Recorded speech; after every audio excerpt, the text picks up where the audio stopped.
Hi అండి. నన్ను ఒక కామెంట్ అడిగారు. ఒక స్ట్రాంగ్ లెవెల్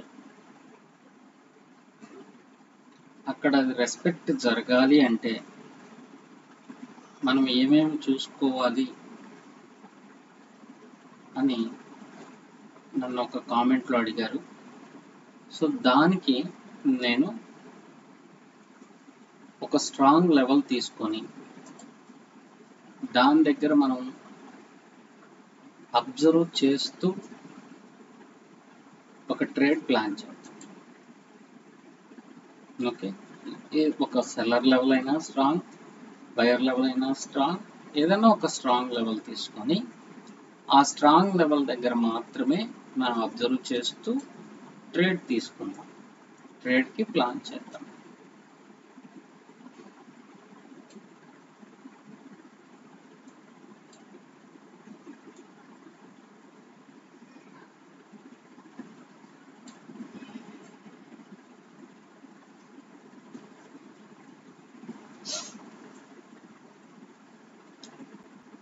మంచి కండిషన్లో తీసుకొని మీకు ఈజీగా అర్థమవటానికి చెప్తాను. కొంచెం లేట్ అయినా, సో నెట్ కూడా కొంచెం స్లోగా ఉన్నట్టుంది, కొంచెం లేట్ అయినా లెంత్ అయినా జాగ్రత్తగా వినండి. మంచి కంటెంట్ ఇస్తాను ఇందులో.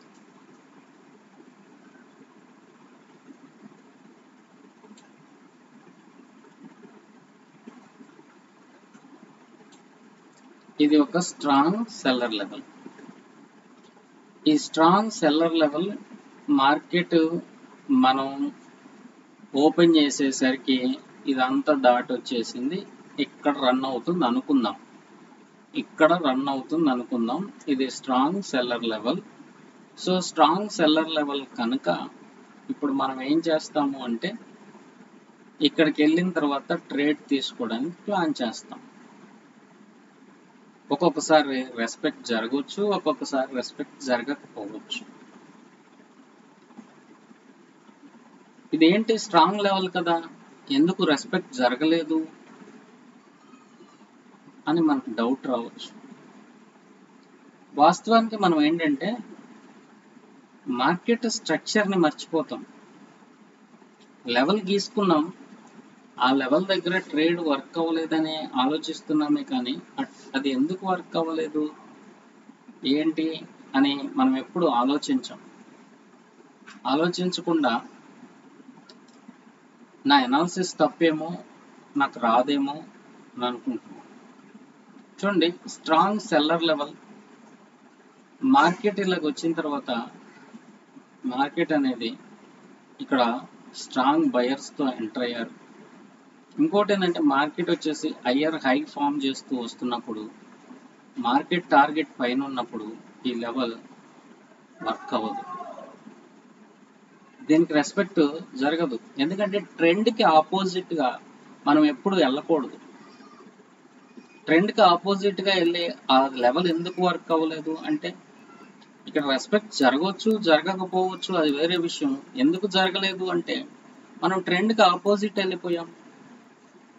సో ఇక్కడ ఈ సినారీకి వస్తే ఈ పర్టికులర్ పాయింట్ చూడండి, ఈ పర్టికులర్ పాయింట్ దగ్గరకు వస్తే మనకి చూడండి, ఇక్కడ నేను ఇది పైకి వెళ్ళినట్టయితే ఒక ట్రేడ్ ప్లాన్ చేసేవాడిని, అది మీకు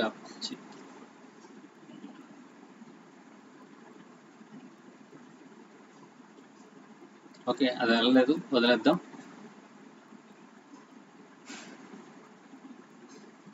ఈ పర్టికులర్ పాయింట్ దగ్గరికి వస్తే ఇక్కడ లోయర్ లో ఫామ్ చేసింది. లోయర్ లో ఫామ్ చేసిన తర్వాత మార్కెట్ మరలా ఇక లో ఫామ్ చేయకుండా ఇక్కడ నుంచే మార్కెట్ ఏం చేసిందంటే పైకి వెళ్ళి ఫస్ట్ లోయర్ హై ఏదైతే ఉందో దాన్ని బ్రేక్ చేసింది. ఈ లోయర్ హై బ్రేక్ చేసి మార్కెట్ మళ్ళీ అప్ సైడ్ వెళ్ళి ఈ హై ఏదైతే ఉందో ఈ హైని కూడా ఇది బ్రేక్ చేసింది.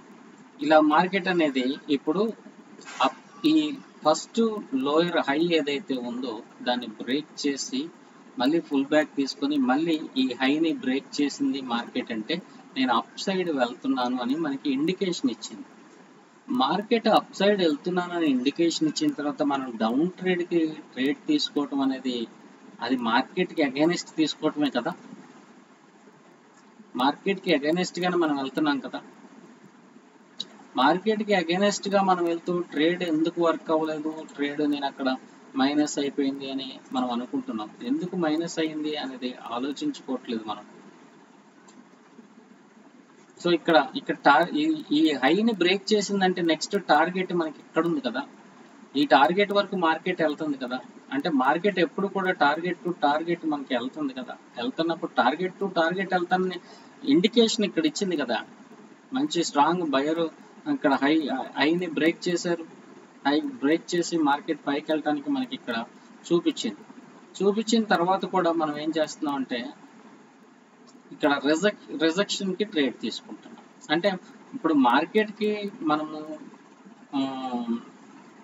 అగైనెస్ట్గా ట్రేడ్స్కి వెళ్ళిపోతున్నాం కదా. అగైనెస్ట్గా ట్రేడ్స్ వెళ్తున్నప్పుడు అది అక్కడ విన్ ఎలాగవుతుంది. సో ఇక్కడ సెల్లర్ లెవెల్ తీసుకున్నప్పుడు మన ట్రెండ్ కూడా డౌన్ ఉండాలి ఒకటి. లేదా ఇక్కడ వెళ్తున్నప్పుడు ఈ డౌన్కి అంటే సెల్కి ట్రేడ్ తీసుకుంటున్నప్పుడు మనకు ఉన్నటువంటి ఆపోజిట్ క్యాండిల్స్ ఏవైతే ఉన్నాయో బయర్స్ చూడండి ఎంత స్ట్రాంగ్గా ఉన్నారు. ఇలాంటి ఒక మొమెంటం ఉంటున్నప్పుడు ఇక్కడ వర్క్ అవ్వచ్చు 50-50. కాబట్టి అలాంటప్పుడు ఎందుకు మనం ఇక్కడ ట్రేడ్ ప్లాన్ చేయాలి. మనకి ఒక కండిషన్ అర్థమైంది. ఏం అర్థమైంది, మార్కెట్ ఇక్కడ అప్ సైడ్ వెళ్తుందని అర్థమైంది. అర్థమవుతున్నప్పుడు ఇప్పుడు అగైనెస్ట్గా ఎందుకు ట్రేడ్కి ప్లాన్ చేస్తున్నాం. అగైనెస్ట్గా ట్రేడ్కి ప్లాన్ చేసి మనకి అది వర్క్ అవ్వలేదు, ఇది పని చేయట్లేదు, అది పని చేయట్లేదు అని మనం బ్లేమ్ చేసుకుంటున్నాం. చూడండి ఇక్కడ నేను ఒక డౌన్కి ఒక ట్రేడ్ తీసుకున్నాను. మార్కెట్ ఇక్కడ వచ్చేసి మనకి డౌన్ ట్రెండ్ ఉంది. సో ఇక్కడ వరకు మనకి అవకాశం ఉంది. సో ఇక్కడ మనకి ఒక స్ట్రాంగ్ లెవెల్ ఉంది. సో చూడండి ఇక్కడ ఒక సెల్లర్ లెవెల్ ఉంది, స్ట్రాంగ్ లెవెల్ బ్రేక్ చేసింది. మార్కెట్ టార్గెట్ మనకి ఇక్కడ ఉంది. చూడండి ఇక్కడ ఒక ఎం ప్యాటర్న్ చేసింది. ఇది చూడండి ఈ టాప్ కంటే ఈ టాప్ లో ఉంది కదా, ఈ టాప్ కంటే ఈ టాప్ లో ఉంది. ఏం చెప్తుంది మార్కెట్, నేను డౌన్ ట్రెండ్ వెళ్తానని చెప్పింది. సో దాన్ని బట్టి ఇక్కడ మనం ఒక డౌన్ కో ట్రేడ్ తీసుకున్నాం. నాకు ఇక్కడ దొరికిద్దామో మీకు ఎక్స్ప్లెయిన్ చేద్దాం అనుకున్నాను, అక్కడ దొరకలేదు.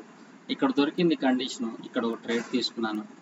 సో మనకి మార్కెట్ ఏ కండిషన్లో ఎటువైపు వెళ్తుందో అటువైపు వెళ్ళేది ట్రేడ్స్కి మనం ప్లాన్ చేయాలి, కానీ మనం అగైనెస్ట్గా ట్రేడ్కి ప్లాన్ చేయకూడదు. సో విన్ అయింది. ఓకే, ఇప్పుడు మీకు కొంత క్లారిటీ వచ్చింది అనుకుంటాను నేను చెప్పింది. Okay, thank you.